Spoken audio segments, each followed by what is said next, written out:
Okay, everyone. Today we're going to talk about instrumental conditioning or operant conditioning. Talk about the various components of it. Talk about reinforcement and punishment. And again, I want you to think about how this concept relates to personality. Okay? Basically, operant conditioning is where your behavior is guided by the environment in such a way that when you act on the environment and there's some kind of a positive consequence, you are more likely to repeat that behavior. Okay, so essentially, everything that we do essentially is done essentially to gain some kind of a reward or avoid some kind of punishment. So this is where we are taking voluntary action, anticipating a consequence, and that essentially describes much of our behavior. Okay? Essentially, the law of effect, described by Thorndike, is essentially saying that if a positive effect follows your behavior, you're more likely to repeat it. If a negative effect follows your behavior, you're less likely to repeat it. Okay? So in this case, remember with classical conditioning, you are associating a conditioned stimulus with an unconditioned stimulus, sort of like Pavlov with the bell, pairing it with the food, associating with the food, and making that connection.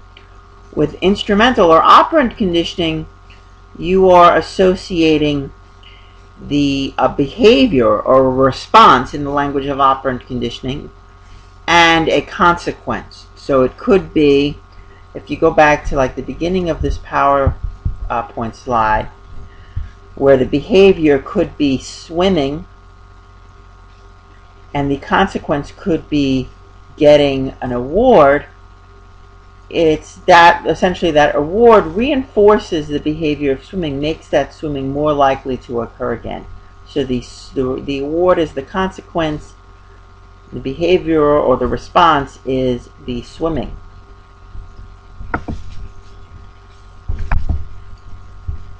So let's go back to here. Okay, and let's talk about reinforcement. What does reinforcement do? Reinforcement increases future behavior. It increases the likelihood of behavior happening again. If you engage in some kind of a behavior and reinforcement follows, whether positive reinforcement or negative reinforcement, when reinforcement follows the behavior you engage in, you are more likely to engage in that behavior again. Positive reinforcement is what you are probably most familiar with, getting a reward. So positive reinforcement means adding something rewarding. Reward could be praise, it could be food, it could be money, it could be sex, anything that is positive. Or in terms of, I think with what Skinner would say, basically anything that makes that behavior more likely to occur again. Adding something that makes that behavior more likely to occur again. He doesn't necessarily say positive or negative, just increases the behavior. But we generally look at positive reinforcement as receiving something good. Receiving some kind of a reward. And that certainly does increase the behavior that precedes it. So, when you study for a test, and following the studying for a test, you get a good grade, that good grade will reinforce the behavior of studying. It will make studying more likely to happen again the next time you have a test. You will voluntarily engage in this behavior. Mind you, this is not automatic. With classical conditioning, another difference between classical and operant conditioning is classical conditioning, you are learning to react to a stimulus, have an automatic reaction to it. With operant conditioning, you are learning to take voluntary action on some kind of environmental stimulus in order to achieve some kind of a positive consequence.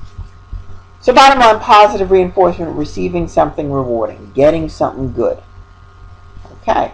Negative reinforcement is Also reinforcement, it also increases future behavior, but what it does it by removing or avoiding something unpleasant. So for example, nagging as an example.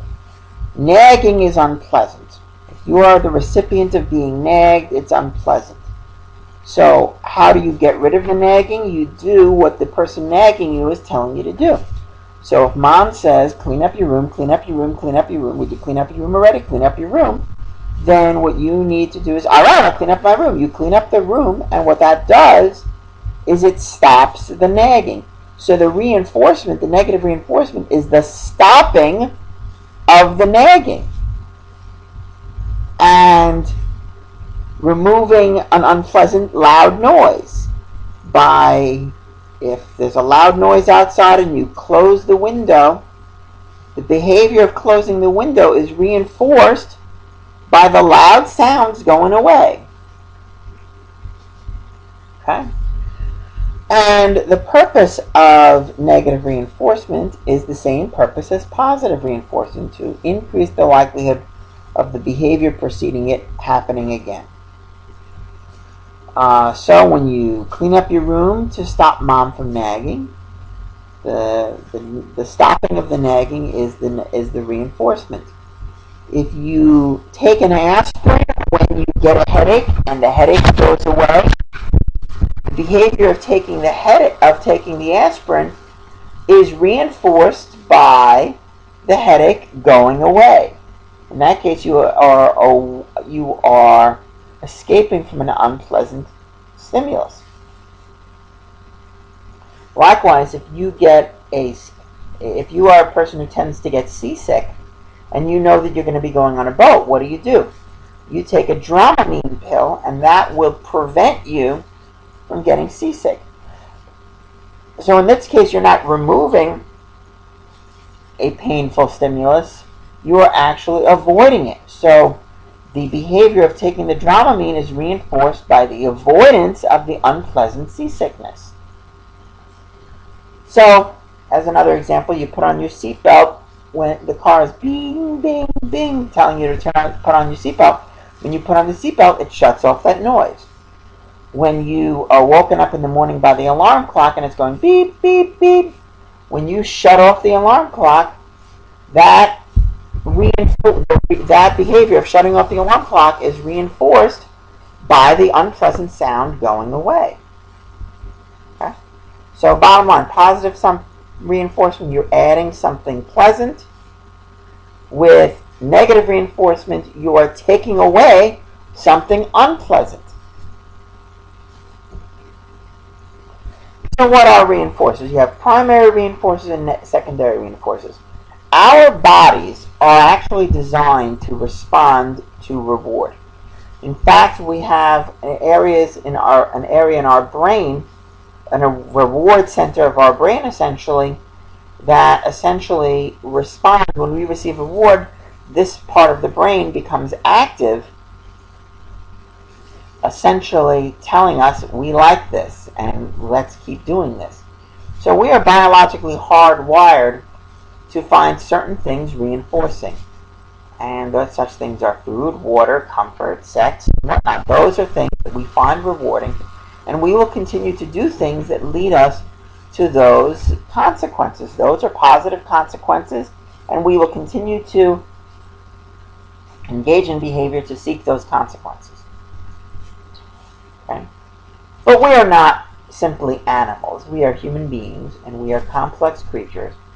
And we have discovered many different things that we find to be reinforcing, not just the basics of survival.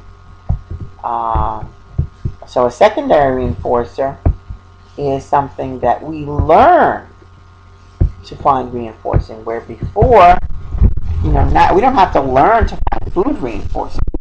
We find that reinforcing. But we learn to find other things reinforcing. We learn to find that money is reinforcing. We like getting money.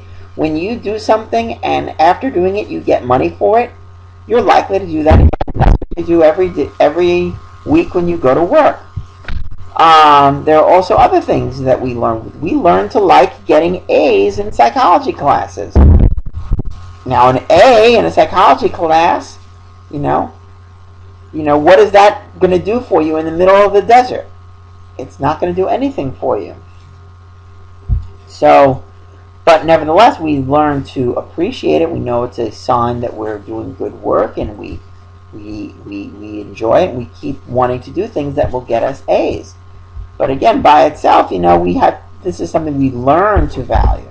And of course, getting an A can help us get those other things, food, water, and comfort, and whatnot too. Now, punishment, the purpose of punishment is very simple. The purpose of punishment is to decrease future behavior. If you engage in a behavior, and after engaging that behavior you are punished, the idea is to prevent you from engaging in that behavior again. So, when your child does something bad and you yell at that child or spank the child, the purpose of yelling or spanking is to decrease the behavior that came before it. Okay? And positive punishment is where you add something unpleasant. Spanking is unpleasant, unless you like that sort of thing. Yelling is unpleasant. And so anytime you are on the receiving end of those stimuli, we're not going to like it. And again, when the person uses that, adds that, applies those, it's called positive punishment. Now, negative punishment, on the other hand, purpose is the same, to decrease the behavior that preceded it. So if you want to punish someone, instead of hitting them, you could take away something that they like. You could take away their car, take away their cell phone. Okay? Give them a timeout. Take them away from the activity that they were enjoying and have them sit in the corner. This is negative punishment. You are removing the rewarding stimulus. You're removing the stimulus that they like. And that is effective as punishment as well. But the purpose, again, is the same. It is to decrease behavior from happening again. So you administer the punishment as soon as possible after the behavior occurs. Okay? Now, think about this. What does this have to do with personality? Well, think about reinforcement for the personality. Okay? When you smile at other people will smile back. And when you smile, that smiling might encourage people to talk to you, to smile at you, to do nice things for you. Therefore, you have learned various times that when you smile, people respond nicely to you, and you will continue to smile, and therefore you will smile at everybody. And that is a kind of a personality characteristic of being pleasant and agreeable that may come from learning. Now, what happens if you smile at people and instead they ignore you, or they spit at you, or they laugh at you, or do something that's unpleasant when you smile at them? Well, you've been punished for smiling. So now you're going to avoid looking at people. You're going to avoid smiling at people. You're going to be considered very, very shy. And that could be because you might have been punished for the smiling behavior, while someone else might have been reinforced for it. And there you go, as an example of where personality can come into play from reinforcement and from punishment.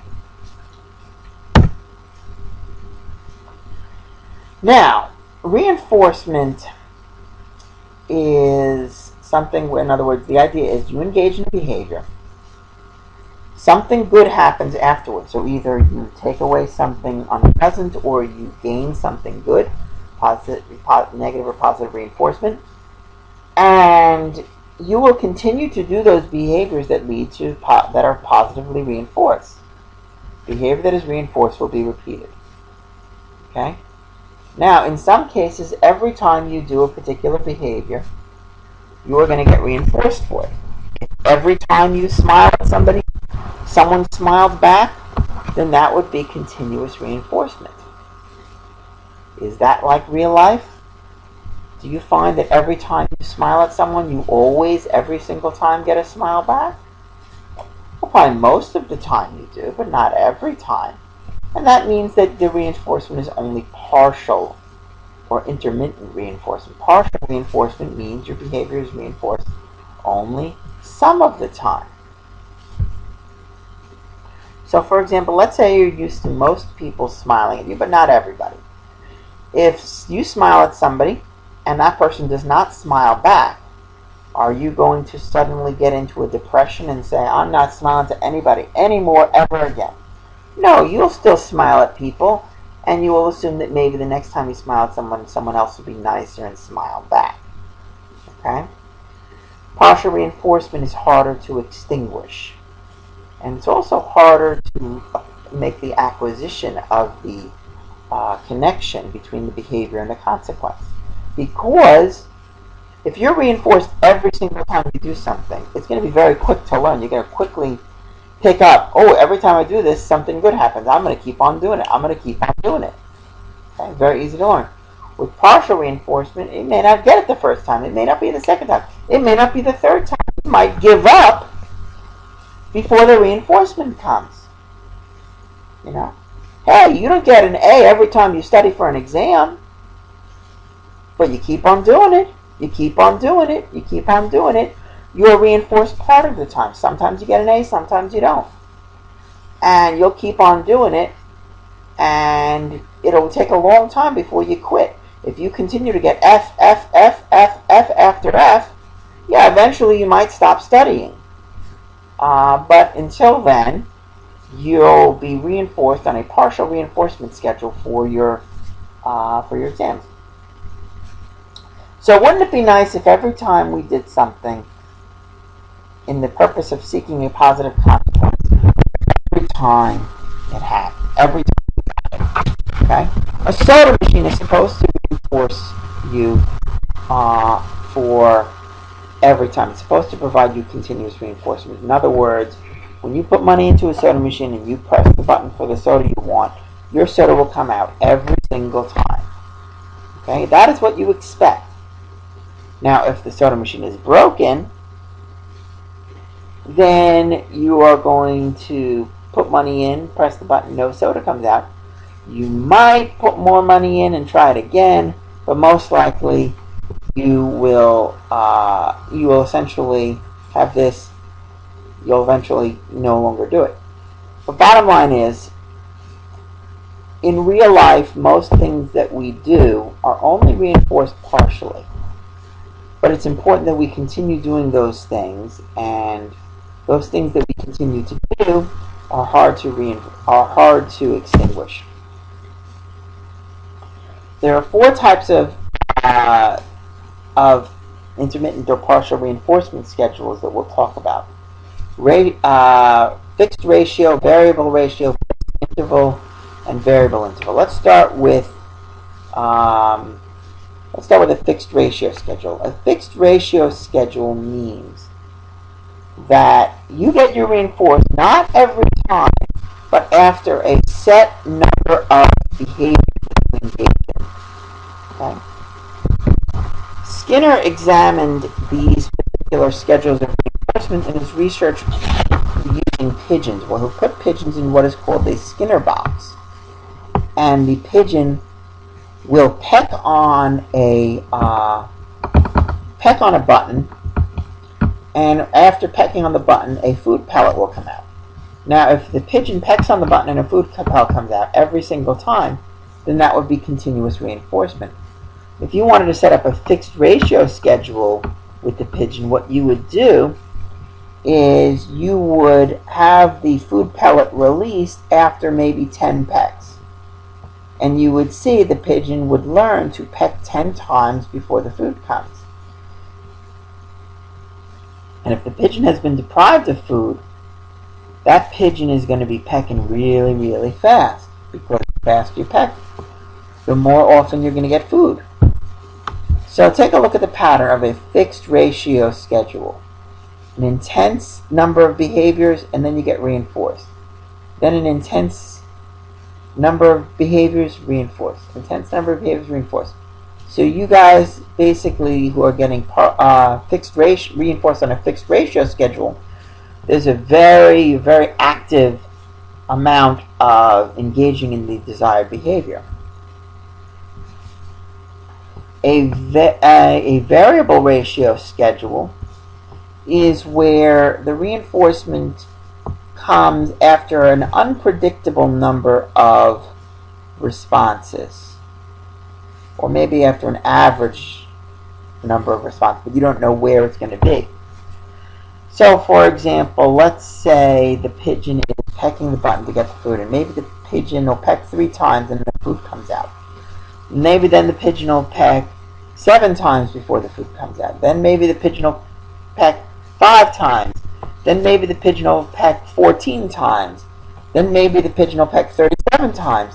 Whatnot. In other words, the pigeon pecks, doesn't know how many times the pigeon is going to have to peck before a food pile comes out. So it'll keep on pecking, pecking, and pecking. And a variable ratio schedule has a very similar pattern. And again, the reinforcement doesn't come after a fixed number of time periods. It comes at random times.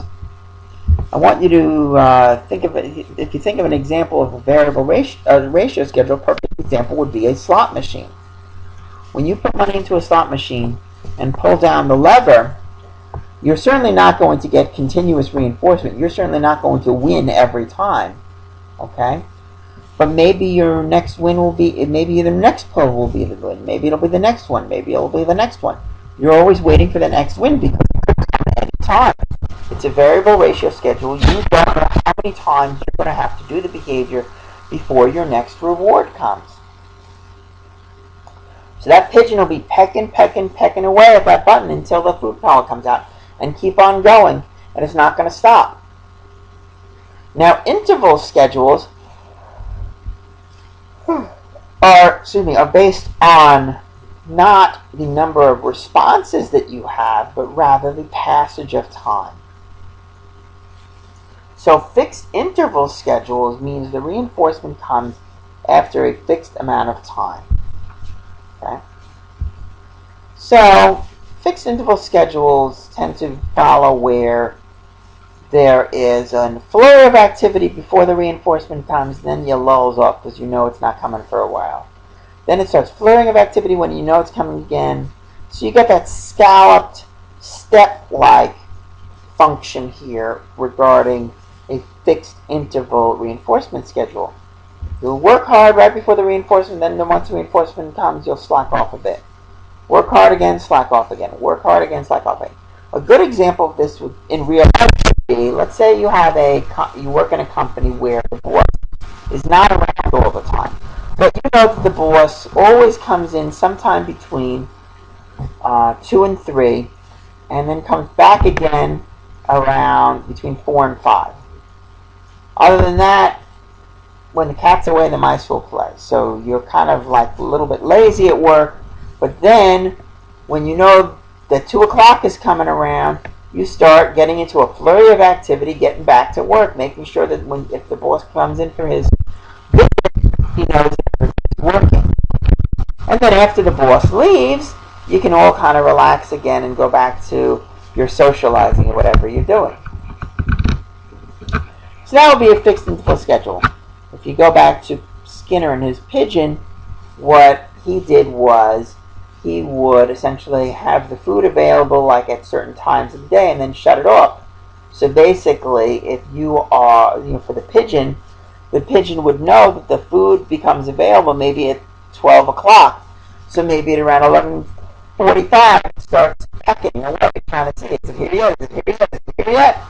And then finally, once it's there, once it gets the food, and then it levels off, the pigeon knows there's no more food. So it's probably fixed interval. Now, a variable interval schedule means you don't know when your reinforcement is going to come. It's going to come sometime, but you don't know when. It could be in 10 minutes. It could be in 10 hours. You don't know when it's going to come. And if you think about like a professor who gives pop quizzes, where the quizzes are not announced, all right, basically the instructor just wants you to read the chapters, take your time, read the chapters, and have it ready before class time. And you give pop quizzes. You're not announcing when you're giving the quiz, but it will be a variable interval schedule. And if you look at the response rate for a variable interval schedule, it is basically steady responding. You know that if you do your basic studying, you don't have to kill yourself, you don't have to cram, because it could be a pop quiz. So you just kind of keep steady with the work you need to do so that you're pretty much prepared for all those quizzes. Okay? Remember we talked about acquisition when we were talking about classical conditioning? Well, the acquisition applies with operant or instrumental conditioning as well. Acquisition is when you make the initial connection between the response and the consequence. And if you remember, the fastest way in which you could learn with classical conditioning is if the conditioned stimulus appears right before the unconditioned stimulus. So if the bell appears right before the food, that's where the learning is most likely to occur, the fastest acquisition. Now, in the real world, sometimes you're going to get immediate reinforcement, but most of the time your reinforcement is not going to come right away. Sometimes your punishment is going to be immediate, and sometimes it's not going to be right away. Basically, the rule is the further away your reinforcement is or your punishment is from the behavior you committed, then the less powerful each of those will be. So if you, for example, a good example of delayed reinforcement comes from dieting. Okay? Let's say you want to lose 20 pounds. You know that if you lose 20 pounds, you would feel great and you would look awesome in your bikini. Well, how come you're not dieting? Well, you're not dieting because you have too many immediate reinforcers that are right there in front of you. You've got the fast food right there in front of you. You've got ice cream sundaes right there in front of you. So the food is readily available and immediately reinforcing. As soon as you eat that food, boom, you enjoy it. Okay? How does that compete with the waiting that you'd have to do before you finally get the weight loss you want? Delayed reinforcement, now the reward from the weight loss is going to be a lot better than the reward from a McDonald's cheeseburger. But the cheeseburger wins out most of the time because it has the immediate reinforcing effect, while the weight loss takes months and months before you might see what you want to see. How about punishment? If punishment doesn't come right away, it's not going to be effective. Punishment needs to come as soon as possible after the behavior in order for learning to occur, in order for the punishment to take hold. Now, basically, well, let's as an example here. Let's say you touch a hot stove. You get immediately burned. Well, that burn is a punishment for touching the hot stove. You're not going to touch that hot stove again. That's a naturally occurring thing that has punished you for your dumb behavior. But what about delayed punishment? What if the punishment is not going to happen right away? What if the punishment happens way down the road? We might enjoy doing something even though we expect to get punished for it later, but we know that the punishment comes much later. It's sort of like drinking, right? You enjoy drinking alcohol, but you don't like the morning after effects of alcohol. So you're having a great time tonight getting drunk, but tomorrow morning you're going to wake up with a headache and a hangover. So your hangover is certainly unpleasant, and that's punishment for your drinking behavior. And you might say, I'll never drink again. But you know that's not true, because you get the immediate reinforcement from the drinking and the delayed punishment later on. Another good example of the problems with delayed punishment is with speeding. Why do people speed on the highway? You might get a ticket, but you might not. And every time you avoid getting the ticket, hey, that's reinforcing. I made it through without getting a ticket. Boom, I feel good. And you enjoy driving fast, but the punishment doesn't come right away. It's not happening every time. And even if you do get pulled over sometimes, maybe it'll take like several months before you actually have to go to court or pay the fine or whatever. So the punishment comes way later. So again, punishment works best as well as reinforcement when it happens right away. Extinction is relevant when it comes to operant conditioning. If the reinforcement stops, the behavior will eventually stop. Go back to the pigeon in the cage. Pigeon pecks the button, gets the food. Pecks the button, gets the food. Pecks the button, gets the food. Now there's no food. Pecks the button, no food. Pecks the button, no food. Eventually the pigeon is going to stop pecking the button because there's no food coming. And again, there are examples of this with human beings as well. You come across a soda machine, you expect continuous reinforcement with that soda machine, right? Every time you put money in, you expect your soda. Well, lo and behold, if it gets broken, your behavior is going to be very easy to extinguish. You are going to say, all right, I'm giving up on this soda machine because it's not giving me my soda. I'm going to assume it's broken. Now, what if a soda machine worked like a slot machine, where instead of getting a continuous reinforcement schedule, you're getting a variable ratio schedule, where maybe if you're really, really thirsty, you put money in, press the button, no soda comes out this time. Maybe it'll come out the next time. Maybe it'll come out the next time. But thankfully, soda machines don't work that way. And with extinction, you also have the phenomenon of spontaneous recovery. After you have a pause in the after the extinction occurs and there's a pause, the behavior that was previously reinforced will return again. So let's say you take the pigeon out of the cage, let the pigeon fly around for a while, then you put the pigeon back in the cage, and again the pigeon hasn't eaten. Well, what do you think the pigeon is going to do? The pigeon is going to go ahead back and press that button again, try to get the food. Spontaneous recovery. So let's say you have the experience with the broken soda machine. You put money in, nothing came out, you're upset. But then you come back to that soda machine a week later, you're probably going to try it again. You're probably going to assume that's been fixed. You put money in again and immediately try to get your soda. And that's an example of spontaneous recovery. It comes right back. Generalization and discrimination are also relevant when it comes to classical conditioning. It's also relevant when it comes to operant or instrumental conditioning. So start with generalization. Basically, you find similar stimuli that you can act upon, and when you take that action, you'll get your reinforcement. Okay? Meaning that you'll try different things. You will generalize. You might find, let's go back to the smiling, for example. When you smile at someone when you smile at your classmate and you're a child, and they smile back, you say, that's good. Next time I see my classmate, I'm going to smile at her. And she smiles back, and we talk and we have fun. Well, you might generalize that and smile at everybody, not just your classmate, but to other people too. That's an example of generalization.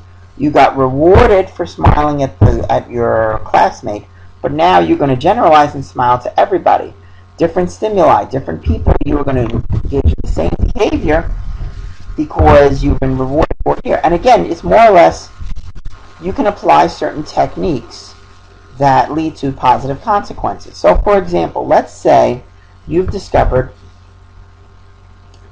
that setting a schedule and working hard and sticking with that schedule has been successful for you in your academic pursuits. So you budget your study time, you study very hard, and you stick with your plan. And that's for you academically. Well, let's say you graduate and now you get a job. Okay? Well, at a job, you might follow those same activities. You might budget yourself, budget your time, work hard, stick with your schedule, and you might do this in a work environment and achieve similar results. Be rewarded for it. So you will carry this behavior in various circumstances. You might even do it at home. You might stand in front of your family and announce to them, okay, everyone, this is our schedule for the week, and we're going to follow it, and we are going to stick with it, and we're going to work hard to stick with our schedule, and that's the way we're going to do it. Well, you may try that at home too. Your family may laugh at you, but that's a way you're generalizing to following this method in different ways. And again, it reflects your personality, doesn't it? It reflects a pattern of behaviors that you engage in, because those behaviors that you engage in, you have found to be, you have had a pattern of reinforcement that's been reinforced for you, so you continue to do it. Okay?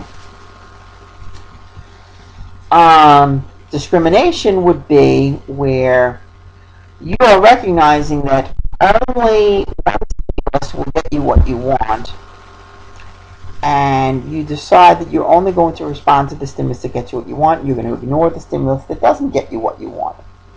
So you're varying which things you decide to respond to, and that tells you you're getting an understanding of discrimination here. As an example, let us say that you prefer Coke over Pepsi, and you come to a place, and you're thirsty, and you come to a place that has two soda machines. It has a Coke machine and a Pepsi machine. The behavior of putting money into a machine and pressing the button is going to be pretty much the same for both of these machines. You're going to choose the Coke machine and ignore the Pepsi machine. You're not going to respond to the Pepsi machine because the Pepsi machine doesn't get you the Coke that you want. So you will use discrimination. Okay? So the Coke machine turns on your behavior. The Pepsi machine essentially turns it off. Okay? And this essentially shows you how you might behave differently in one situation than another. Okay? You might use foul language with your friends in your casual conversation and get a lot of laughs. So you're getting rewarded for laughing, rewarded with the laughs when you engage in foul language. But if you talk to your grandma with foul language, you're probably not going to get those kind of rewards. So you behave differently for one person than with another. Okay? And this is an example of discrimination.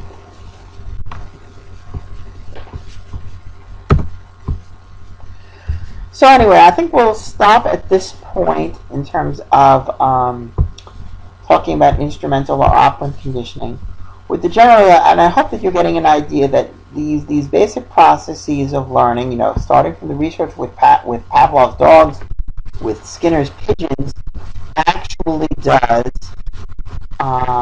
lead to personality differences, where we learn to be the people we are and behave in particular ways based on our patterns of reinforcement, as well as our patterns of what we've learned through classical conditioning.